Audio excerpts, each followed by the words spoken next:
Gautam recording studio Delhi.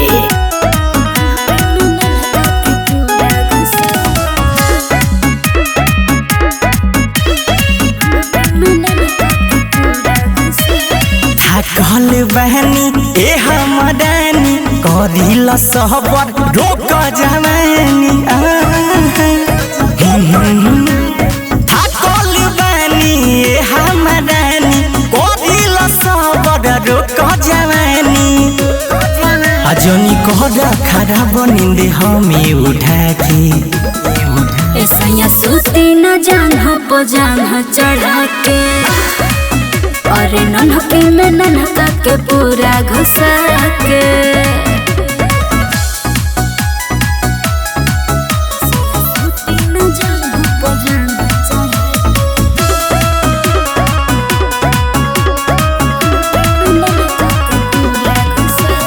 रोज के तहार इहे बलीला प्यार में है यार हमर देह भइल ढीला हमारो हक राजा रोजे तो चाही एको दिन हम रुके मनाही। अरे रख देले बाडू हमर माथा दुखा के ऐसा सूती न जान हो जान चढ़ा के अरे नन्हके में नन्हका के पूरा घुसा के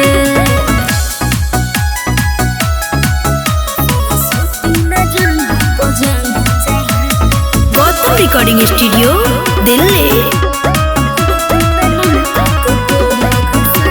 सुबह में जाए के बाटे नु ड्यूटी भात के बूझ हमार ब्यूटी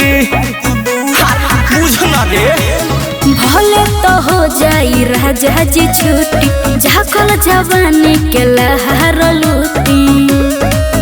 नहीं मन भूतया तू बती बुता के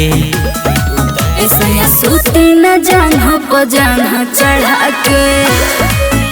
अरे नन्हके में नन्हका के पूरा घुसा